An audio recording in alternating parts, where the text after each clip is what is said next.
Bonjour tout le monde. Alors aujourd'hui, dans la continuité du témoignage que je vous ai déjà apporté concernant mon désir d'homme hétérosexuel, j'aimerais à présent vous parler d'amour. Puisqu'en effet, parler de sexualité, ça mène tôt ou tard, très tôt dans mon cas, à parler d'amour. Et là, il va falloir mettre pas mal de choses au point.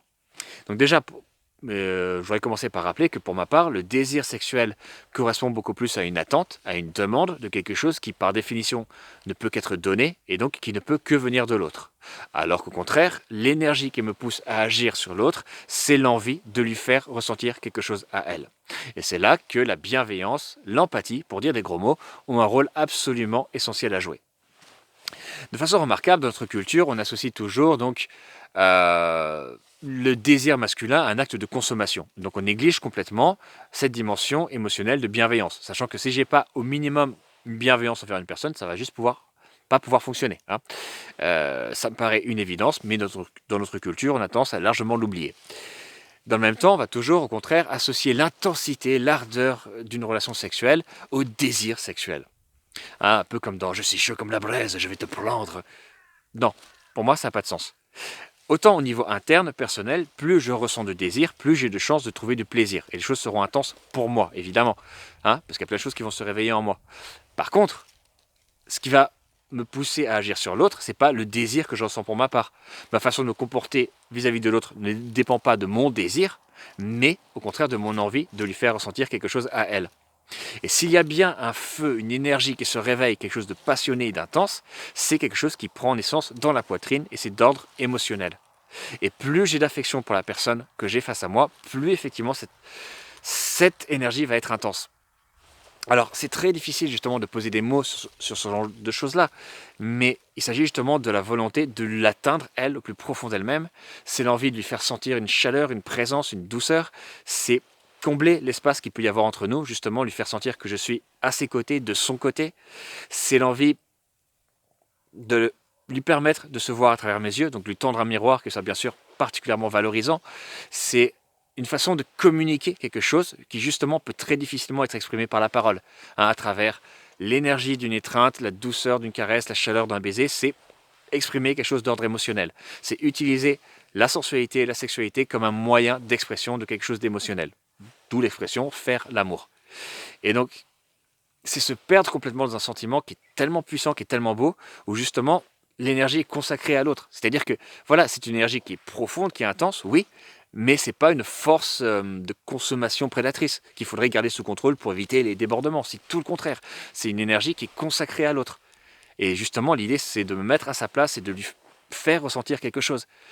Et guetter donc ce qu'elle ressent, son état émotionnel, pour lui faire ressentir quelque chose. Et c'est ça qui est tellement profond, qui est tellement, tellement intense. Et donc, il n'est pas question de faire un effort pour essayer de prendre soin de quelqu'un, c'est répondre à une énergie qui est déjà présente, qui ne demande qu'à s'exprimer, qui ne demande qu'à sortir. C'est quelque chose qui est déjà présent dans la poitrine et qui cherche justement à s'exprimer. Un peu comme un alien xénomorphe. Bon, c'est peut-être pas la meilleure comparaison, mais c'est quelque chose qui est déjà présent et qui ne demande effectivement qu'à être communiqué. Et donc, il faut bien comprendre que voilà, il ne s'agit pas d'un don généreux, puisque c'est particulièrement grisant à ressentir. Là encore, c'est très difficile de poser des mots sur ce genre de choses-là, mais si je vous dis par exemple, orgasme cardiaque, est-ce que ça vous parle? Vous voyez les sensations d'un orgasme? Oui, mais dans la poitrine. Quelque chose qui est là, qui monte et qui dure et qui dure. Donc c'est très intéressant à ressentir, c'est magnifique comme sentiment. Et, euh, et donc évidemment, partant de là, c'est un sentiment qui va durer, c'est pas quelque chose qui disparaît comme ça, genre bah voilà, je me suis vidé, affaire terminée. Non, c'est autre chose, vraiment. Alors, si je vous dresse un tel tableau, il est possible que ça vous paraisse intéressant, aussi bien pour la personne qui ressent une telle chose que pour la personne qui reçoit. Mais malheureusement, maintenant, on va souvent avoir beaucoup d'obstacles. Déjà, typiquement, on va considérer que oui, c'est beau, mais c'est rare. L'amour, c'est tellement rare. Pas du tout. Mais alors, pas du tout. Déjà, l'amour, c'est pas seulement quelque chose qui peut s'exprimer par la sexualité. Il y a plein d'autres formes d'amour, donc l'amitié, l'amour pour ses frères et sœurs de cœur, donc la delphité, les relations platoniques. Et donc, dans ces domaines-là, déjà, si je prends une personne de mes bras, c'est la même énergie qu'on retrouve. Il peut y avoir une différence de degré, bien sûr, une différence dans les façons dont il est possible d'exprimer cette affection, mais c'est toujours la même volonté de prendre soin d'une personne. Et ça, déjà, ça me paraît assez important. Et donc, même pour ce qui touche à l'amour qui peut s'exprimer par la sexualité, ça n'est pas rare du tout. Et pour ma part, là, je peux vous le confirmer. C'est bien simple. J'ai une grande facilité à éprouver de l'amour, bien plus par exemple qu'une facilité à ressentir de la confiance. Et ce qui est rare dans notre culture, ce n'est pas l'amour, c'est la liberté d'aimer. Parce que notre culture va imposer des normes, des injonctions, le slut-shaming, les standards, les codes à adopter, la norme monogame, et donc autant d'éléments qui vont étouffer l'amour dans l'œuf, entraver cette liberté d'exprimer son affection. Mais en soi, ça n'a rien de rare. Et là, pour moi, c'est quand même assez flagrant, puisque ce genre d'amour, ce genre de choses telles que je viens de vous les décrire, je peux en ressentir pour une personne que je croise dans l'espace public. Je croise une femme dans la rue, et il y a quelque chose dans son expression, sa silhouette, son regard qui réveille une énergie, une tendresse, une douceur, une bienveillance qui est monumentale et qui est absolument grisante à ressentir. Je ne dis pas que c'est forcément juste, hein, que c'est logique, que c'est mérité. Je ne suis pas dans un processus d'idéalisation comme « Oh mon Dieu, j'ai vu dans ses yeux qu'elle était merveilleuse ». Simplement, je fais le constat objectif d'un fait observable. C'est ce que je ressens par défaut pour elle. Et ça me va, mais alors tout à fait. Et déjà, ce qui est intéressant ici, c'est que si on a des réactions d'incrédulité, bah, je pense qu'on est déjà face à un problème. Hein. Que ce soit la crédulité en mode oh, c'est incroyable, ou plutôt en mode ouais, n'importe quoi, j'y crois pas, on a un sérieux problème. Parce que là, ce que j'exprime simplement, c'est que la féminité, même si ce mot vaut à la fois tout et rien dire, provoque chez moi une tendresse, une affection, une douceur qui est grisante à ressentir.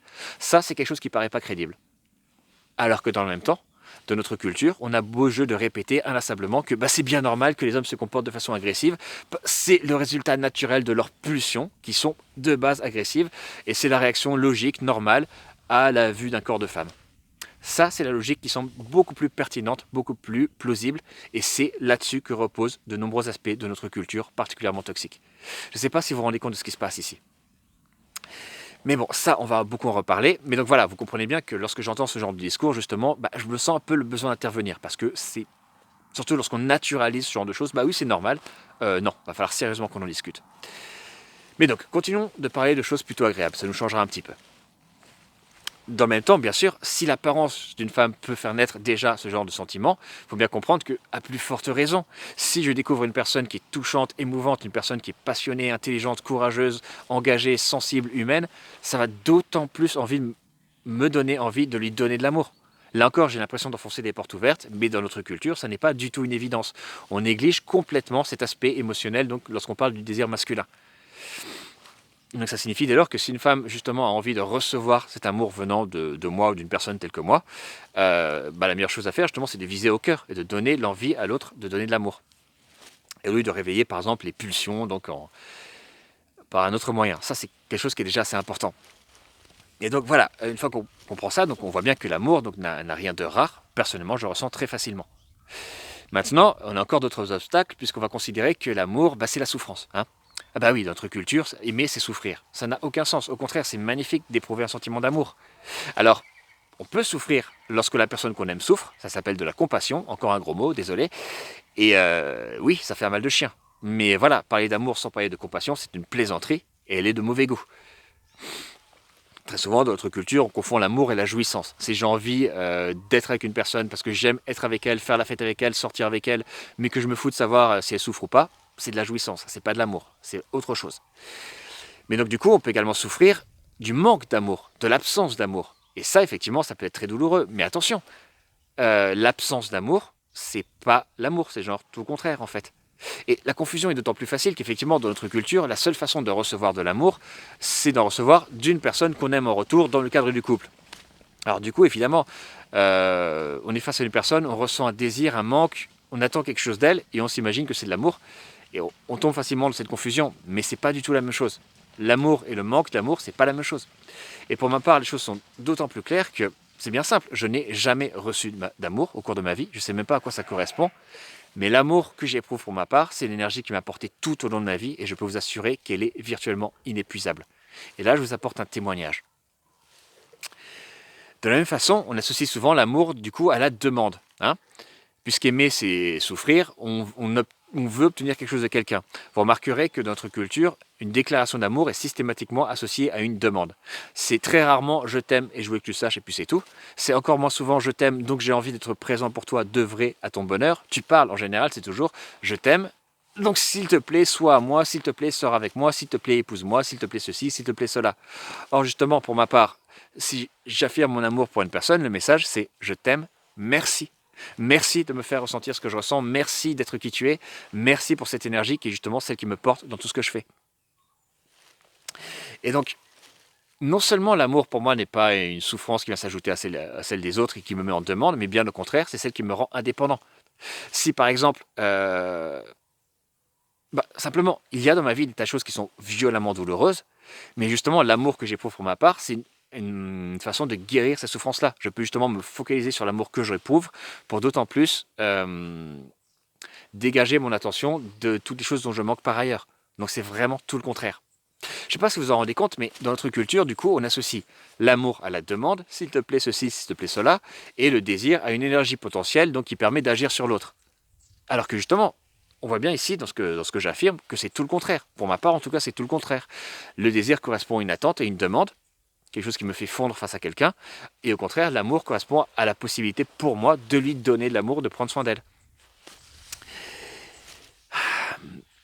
Et donc du coup, une fois qu'on comprend ces choses-là, on comprend également que aimer, c'est pas forcément vouloir posséder quelqu'un. Hein.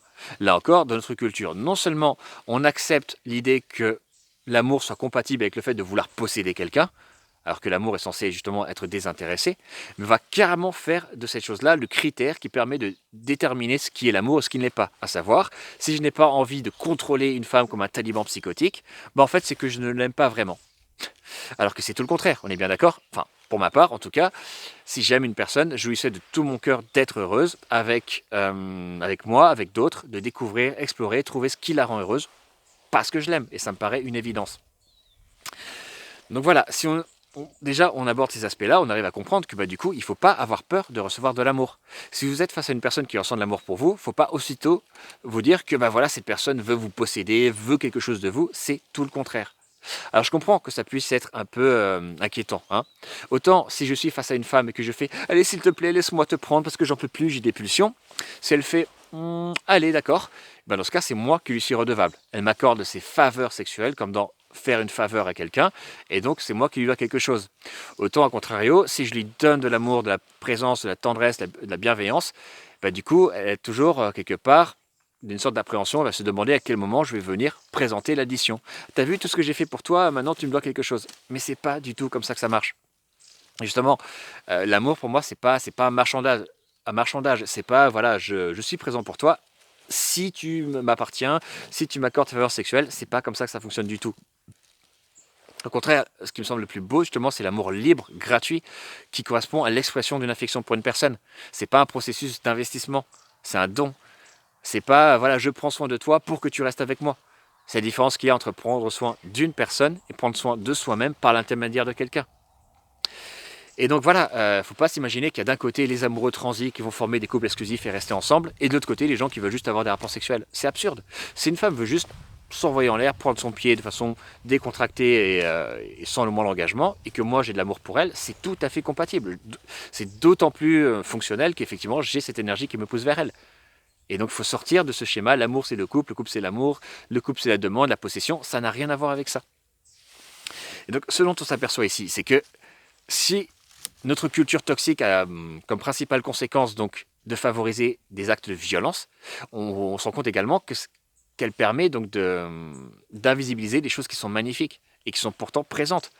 Ce qui est intéressant ici, c'est que, je ne sais pas vous, mais personnellement, si une femme se présente vers moi en me disant « Je suis ivre d'amour, de tendresse pour toi, j'ai envie de prendre soin de toi et je t'en suis profondément reconnaissante », personnellement, ça me paraîtrait particulièrement intéressant. Hein. Seulement voilà, moi-même, j'ai du mal à m'imaginer une chose pareille. Ça me paraît pas crédible, pas possible. Alors que c'est moi-même qui viens témoigner du fait d'éprouver un tel sentiment pour plein de personnes. Et donc on voit à quel point ces choses-là sont invisibilisées. On est incrédule, on est blasé, on est quelque part un peu résigné, parce qu'on perd de vue l'existence de ces choses-là. Mais à la base, l'amour, c'est ça. C'est libre, c'est gratuit, ça se donne, ça s'échange, et c'est magnifique. Et c'est une énergie qui est phénoménale. Et donc on a là encore tout intérêt à prendre conscience de ces choses-là et des possibilités que ça peut offrir. Je vais m'arrêter là pour l'instant pour pas que ce soit trop long, il y aurait sûrement plein de choses à rajouter, mais n'hésitez surtout pas donc à commenter, à apporter vos propres témoignages, et si tout va bien, on se retrouve rapidement pour d'autres vidéos, on va continuer d'analyser notre culture particulière. A très bientôt, je vous remercie pour votre écoute, j'espère que c'était intéressant pour vous, et si tout va bien, on se retrouve assez rapidement.